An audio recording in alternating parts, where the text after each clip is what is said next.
Jadi yang memperingati Hari Pendengaran ini sedunia, nggak cuma kita aja ya, jadi sedunia dengan tema. Kenapa dipilih tanggal 3 Maret, tanggal 3 bulan 3? Karena angka 3 itu melambangkan bentuk telinga kita, bentuk daun telinga kita yang seperti angka 3. Jadi seperti itu ceritanya kenapa dipilih tanggal 3 Maret, dan itu diperingati oleh seluruh dunia. Setiap tanggal 3 Maret, tiap tahunnya akan diperingati sebagai World Hearing Day atau Hari Pendengaran Sedunia. 96 FM Merkuri, sahabat, dan seperti biasa di pukul 11 hingga 12 waktunya Perjalanan Rumah Sehat Surabaya yang hadir setiap hari Rabu ya, menemani Anda sahabat dengan segala informasi dan edukasi seputar kesehatan, karena Rumah Sehat Surabaya merupakan hasil kerjasama dengan Ikatan Dokter Indonesia Cabang Kota Surabaya, menghadirkan para pakar, para ahli untuk bisa memberikan kita edukasi informasi seputar kesehatan sahabat, yang tentunya sangat penting untuk kita ketahui bersama ya. Dan di edisi Rabu kali ini sahabat, di 16 Maret 2022 ada dua narasumber yang sudah hadir di studio, karena kita akan membahas tema dalam rangka Hari Pendengaran Nasional sahabat, yang diperingati atau World Hearing Day 2022 sebenarnya diperingati di 3 Maret 2022. Dan tema di kali ini adalah pentingnya menjaga kesehatan indera pendengaran. Dengan dua narasumber yang sudah hadir, saya langsung menyapa, ada Dr. Rosidiah Rahmawati, spesialis THT KLK, spesialis telinga, hidung, tenggorok, bedah, kepala leher, konsultan. Nanti koreksi saya ya dok kalau ada yang salah dengan penyebutan gelarnya. Ada juga Dr. Sofia Tiarini, spesialis THT KL. Apa kabar dokter-dokter saya yang sudah hadir, yang sudah kita terima seketir jadi cantik-cantik di sini ya sahabat. Dan Anda juga bisa bergabung untuk bertanya dengan narasumber saya di studio di line telepon di 5620096 atau di WhatsApp call dan WhatsApp Messenger di 08173096. Anda juga bisa stay tune melalui streamingnya Merkuri di www.merkurifm.id atau melalui aplikasi On Airs. Kita langsung terkait dengan tema World Hearing Day di tahun ini, dok. Ini mendengar seumur hidup, dengarkan dengan hati-hati. Kemudian pentingnya mendengarkan dengan aman sebagai cara untuk menjaga pendengaran yang baik seumur hidup. Ini tema yang bisa dijelaskan untuk sahabat-sahabat Merkuri itu apa untuk World Hearing Day tahun ini? Mungkin Dr. Rosidiah tambahkan dengan Dr. Sofia. Ya, saya Yanti Lestari, dok. Terima kasih. Saya kalau menyapa ini apa sahabat Merkuri? Ya, sahabat Merkuri. Selamat menjelang siang untuk sahabat Merkuri yang telah bergabung bersama kami. Jadi pada tahun ini 3 Maret 2022 adalah World Hearing Day. Jadi yang memperingati Hari Pendengaran ini sedunia, nggak cuma kita aja ya, jadi sedunia dengan tema To Hear for Life and Listen with Care. Jadi sebenarnya permasalahan ini kita ngomong ini ya, permasalahan hidup kita berawal dari kita tidak bisa mendengar dengan baik sepertinya, sehingga terjadi miskomunikasi. Nah, itu kan. Nah, jadi pada tahun ini dengan kita itu mendengar dengan baik, maka dan bisa mendengar selama long life ya, jadi sampai usia lanjut juga mendengar dengan baik, maka diharapkan hidup kita akan berkualitas dan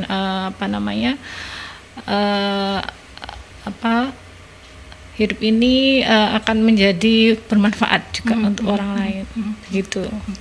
Nah, histori sendiri dari peringatan World Hearing Day 3 Maret 2022 itu kalau bisa di-sharingkan seperti apa, dok? Kenapa tanggal 3 dipilih sebagai World Hearing Day? Mungkin ada histori-histori yang bisa di-sharingkan juga supaya kita lebih paham gitu, dok. Betul. Jadi memang yang saya baca, kenapa dipilih tanggal 3 Maret, tanggal 3 bulan 3? Karena angka 3 itu melambangkan bentuk telinga kita, bentuk daun telinga kita yang seperti angka 3.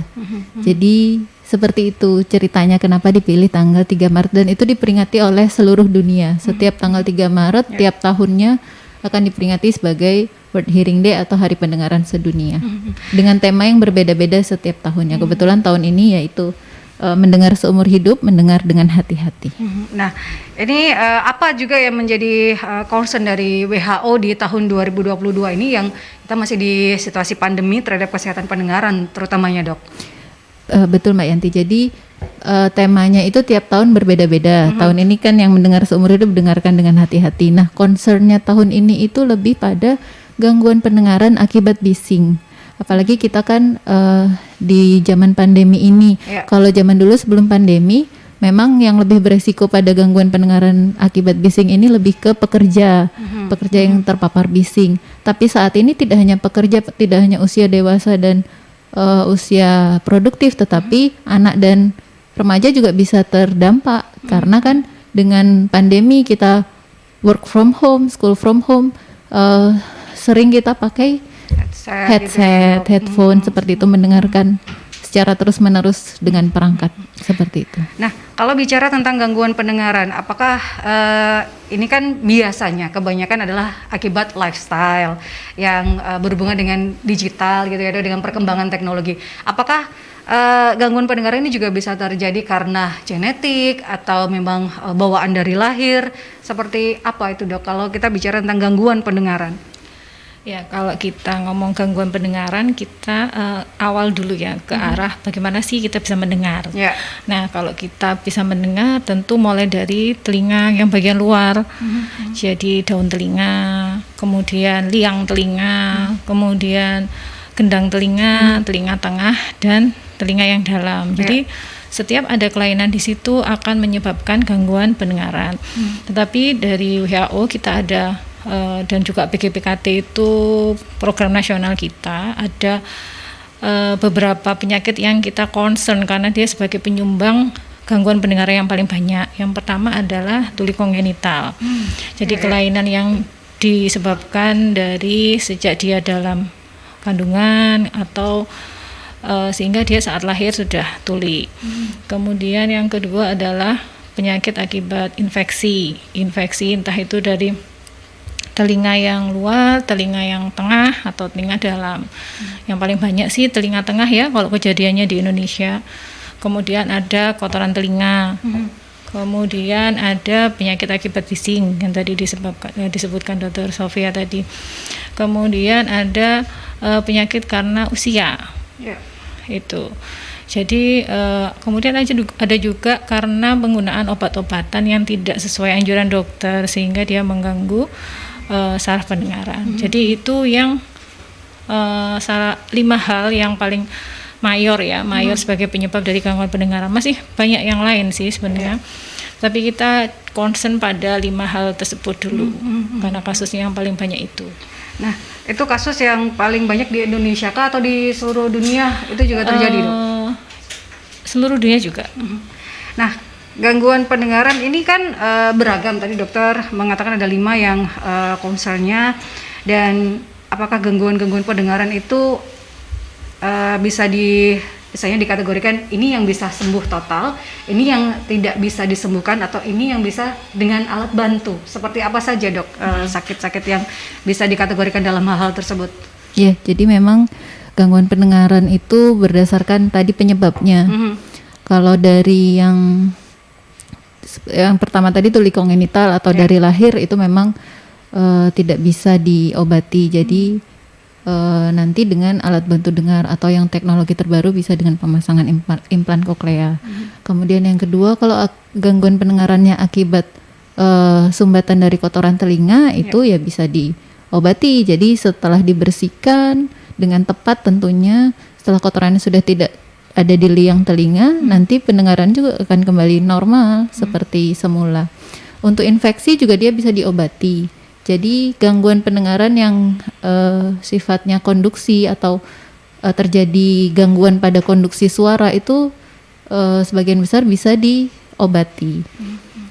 Dan di masa pandemi ini untuk pasien-pasien yang mengalami gangguan THT khususnya ini, Dok, ini sudah kembali normalkah atau memang mereka masih takut-takut untuk datang ke rumah sakit? Kalau untuk pasien-pasien dokter sendiri seperti apa update-nya gitu, Dok?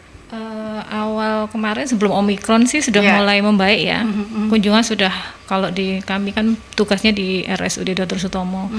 Jadi kunjungan sudah mulai kembali berangsur pulih, tetapi ada Omikron jadi turun lagi ya, Dok, ya? turun lagi, tapi ini sudah berangsur kembali. Kembali banyak lagi sih kunjungannya. Sudah mulai, karena kasus juga mulai turun ya, Dok, ya, di rumah sakit. Iya, jadi pasien juga yang mengalami gangguan akhirnya mau tidak mau harus mendapatkan istilahnya penanganan lebih baik gitu ya di rumah sakit. Nah, kalau bicara juga dengan gangguan pendengaran, penyebab utamanya itu biasanya apa sih, Dok, dari pasien-pasien yang datang gitu di Dokter Sophia maupun juga Dokter Rosi?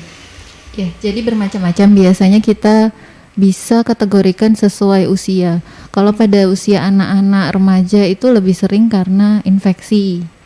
Jadi karena infeksi telinga, memang kan anatomi telinga anak-anak biasanya lebih rentan terpapar infeksi telinga tengah. Kemudian pada usia dewasa, usia produktif kerja itu biasanya karena bisa juga karena infeksi tapi lebih rendah. Biasanya karena paparan bising atau paparan obat yang tidak tepat. Jadi obat-obatan yang mengganggu fungsi pendengaran. Kemudian bila pada usia yang sudah lanjut usia biasanya ya memang karena menurunnya fungsi pendengaran. Degeneratif gitu ya, betul. Dok, ya. Nah, untuk yang degeneratif ini solusinya seperti apa, Dok? Kadang kan kita sebagai keluarga ya kan, kalau bicara dengan orang yang lebih tua, wah ini sudah usia, tapi kan kita juga pengen supaya kualitas hidupnya menjadi lebih baik lagi. Seperti apa untuk yang degeneratif ini juga? Sebelum itu ya Mbak, sekarang itu penyakit presbikusis itu namanya. Itu sekarang cenderung angka usianya itu lebih mudah daripada dulu. Jadi kalau dulu mungkin 70 tahunan gitu ya. Sekarang sudah mulai 50 tahun, itu sudah mulai terganggu pendengarannya. Jadi sudah turun usianya. Mengapa ya? Karena apalagi kalau di kota besar ya, paparan bising juga banyak. Kemudian kita juga kurang tertib memakai untuk merawat pendengaran kita juga. Jadi itu semakin turun usianya. Itu ya, kalau menghadapi, saya sendiri juga punya lansia ya. Seperti itu ya, Dok. Itu permasalahannya banyak. Jadi ya itu memang permasalahannya itu yang harus dilapangkan dadanya itu pihak keluarganya memang. Jadi karena lansia itu tidak murni karena saraf pendengaran yang di telinga saja, sarafnya yang di otak juga mengalami degeneratif juga. Sehingga pernah nggak misalkan orang tuanya bilang kalau ngomong agak keras, tapi begitu kita ngomong keras, beliaunya tersinggung atau beliaunya aku kok dibentak-bentak. Kan seperti itu ya. Karena kalau kita volumenya semakin keras, sakit telinganya itu ada istilah recruitment itu.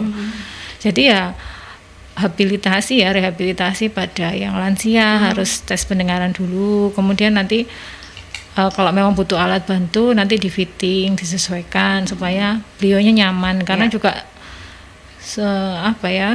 untuk telaten memakai alat itu juga butuh waktu ya.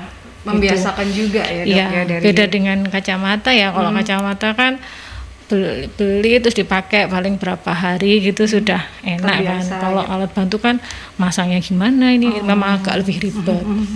Nah, tadi Dokter Rosi menyebutkan merawat telinga. Nah, bagaimana, Dok? Dokter Sophia mungkin bisa menjelaskan bagaimana cara merawat telinga yang baik, Dok. Tapi kita akan ke jeda iklan terlebih dahulu ya, sebelum Dokter Rosi dan juga Dokter Sophia menjelaskan terkait dengan bagaimana cara merawat telinga yang baik, sahabat. Dan Anda sekali lagi bisa bergabung melalui line telepon di 5620096 atau melalui WhatsApp call dan WhatsApp Messenger di 08173096. Tetap stay tune di Perjalanan Rumah Sehat Surabaya, sahabat.